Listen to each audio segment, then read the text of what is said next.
Vous êtes sur Zonard Télévision, mesdames, messieurs, bienvenue à suivre cette nouvelle édition de Zonard Actualité. Commençons avec la situation de la guerre à l'est de la République démocratique du Congo. Ces derniers week-ends, les journées ont été noires pour les rebelles du M23 avec l'intensification des actions des forces armées de la République démocratique du Congo qui ont enregistré des progrès dans les territoires de Lubero en chassant les rebelles. La localité de Mambasa a été récupérée par les forces armées de la République démocratique du Congo qui fonçaient vers Alimbongo ce dimanche et 3 opérateurs de drones kamikazes du M23 ont été neutralisés par l'armée loyaliste. Quelle est la situation actuelle? Les détails. Ce lundi 23 décembre 2024, les rebelles des mouvements rebelles du M23, soutenus par l'armée rwandaise, ont lancé une attaque pour tenter de reprendre la localité des Mambasa dans les territoires des Lubero, récupérés par les forces armées de la République démocratique du Congo depuis le dimanche dernier. Les violents combats sont en cours autour de cette localité. L'armée congolaise utilise ses hélicoptères de combat pour pilonner les positions des mouvements rebelles du M23, notamment à Alimbongo dans les territoires de Lubero.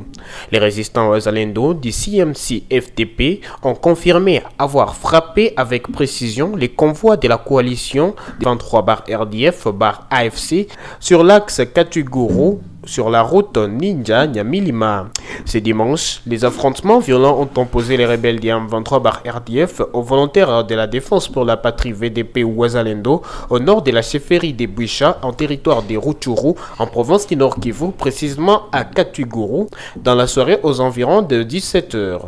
La population du village de Kalembe, Petit et Malemo, en territoire de Walikale, est actuellement contrainte par les groupes armés Mouvement Rebelle du M23 à effectuer des travaux communautaires visant la réhabilitation du pont de Minjenje. Ces derniers, en mauvais état, représentent un obstacle logistique majeur pour les transports des équipements militaires du mouvement rebelle du M23 en direction des Pinga, un bastion stratégique de leur contrôle dans la région.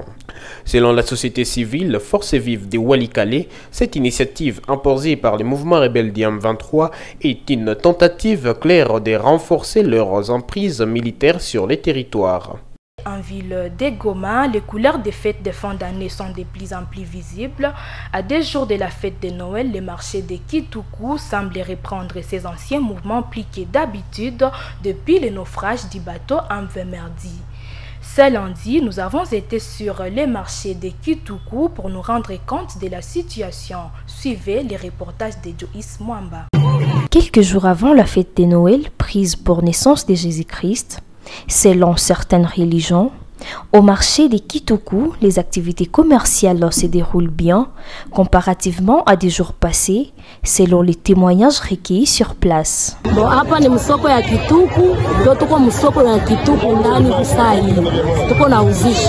Vraiment hali ya soko leko impedie. Vraiment leo Mungu ashukuriwe, juu hali ya soko iko kwanza, kama mvuma kamepima onekana, paraporo na siku zingine leo kama mvuma kamepima onekana. Kwa nakosa bakilia depuis bale bote balizama mumai balizama ba mingi sana. Ewane maake tukakosa kama barani tena batakuwa wanatuuzia. Sasa depuis bale balizamaka mpaka leo ewane bilikuwa vya kukatala, lakini omwe leo vraiment iko saa Mungu atasaidia. Pour les chefs du marché Kituku, Saïdi Kalego, cette timidité observée à environ 2 mois était due au naufrage survenu sur le lac Kivu. Unajua kama tulipata shida hapa nyuma siku za kupita, bateau Merdi iliweza zama. Wakati ilizama kabisa, tumefanya 2 mois na tuko msouffrance. La population vraiment il y avait pas l'ambiance msoko wa Kituku. Ambiance ilikuwa haiko tena kabisa. Mais kwa leo mimi naona kabisa ambiance iko. Ambiance iko, mimi naona peut-être presque toutes les représentants il y a 18 quartiers de la ville de Goma wote kwa sai wako ndani ya soko ya Kituku, na mimi nafurahi sana vraiment wachuruzi wako na wa client biko kabisa. Mimi naona soko iko na ambiance, na surtout que matope tena Kituku haikuwake, il y a déjà l'ambiance vraiment, on a Kituku na regard très propre. Rappelons que la fête de Noël est célébrée chaque 25 décembre dès l'année, 6 jours avant un nouvel an.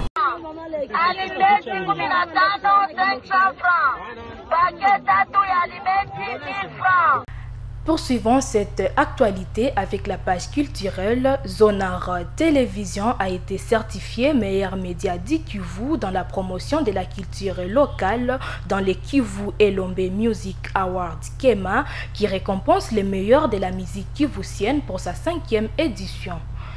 C'était lors d'une soirée de remise des trophées qui s'est tenue en ville de Goma dans la nuit de ce dimanche 22 décembre 2024. Reportage de Sylva Kanduki. Le diplôme d'honneur du meilleur média culturel de l'année 2024, décerné par KEMA Awards, appartient bien évidemment à Zonar Media. C'est en distinction honorifique pour son rôle majeur dans la valorisation et la promotion de la culture congolaise en 2024 que Zonar Media a été certifié média culturel de l'année KEMA Awards 2024. C'est un trophée qui met en lumière l'implication de ces médias dans la culture autant kivusienne que congolaise en marge de la 5e édition KEMA Awards. À côté des Zonars, plusieurs autres catégories ont été primées, entre autres le meilleur mécène du Kivu, qui n'est nul autre que Sa Majesté le Mwami Polo Mwela, meilleur musicien, meilleure chanson et pour cette année particulièrement, le meilleur footballeur a été primé lors de cette cérémonie. Kivu Elombe Music Awards est un événement annuel qui récompense les meilleurs qui se démarquent dans la promotion de la culture du Kivu. Deux clips vidéo de l'année. Les votes continuent à la table de l'équipe du jury. Et pour finir, parlons du sport. À la découverte du capoeira, une discipline sportive d'origine brésilienne qui se pratique aussi en ville de Goma depuis quelques années. C'est un sport qui recrute les enfants d'âge confondus pour dispenser des cours qui leur apprennent le vivre ensemble, notamment.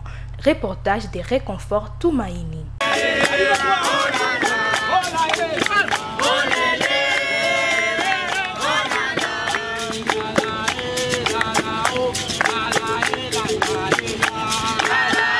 Le capoeira n'est pas qu'un simple sport, mais plutôt une école de la vie où les apprenants reçoivent une éducation aussi à être bien instruits. Ce sport d'origine brésilienne se pratique dans la ville de Goma depuis plusieurs années. Long des caractères agressifs, c'est un sport qui se pratique sous forme de jets des combats fantaisistes en créant des spectacles harmonieux. Selon les encadreurs, le capoeira est un sport qui véhicule les bonnes mœurs. À l'en croire, les entraînements des capoeira préparent des jeunes à être des artisans de la paix, mais aussi à être utile dans la société et pouvoir aider son pays. Parce qu'il y a pas capoeira, tout d'abord c'est la philosophie.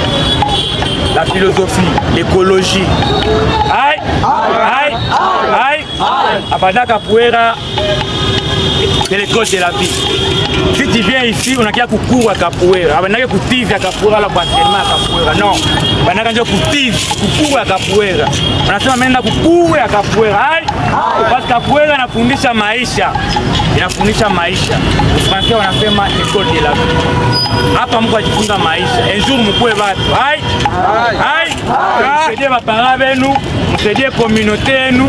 Aïe, na msaidie nchi yenu. C'est chaque week-end que se tiennent les cours de capoeira à Goma, un sport et jeu thérapeutique. Merci de nous avoir suivis. Nous vous rappelons que vous êtes les mieux informés et nous vous disons à la prochaine.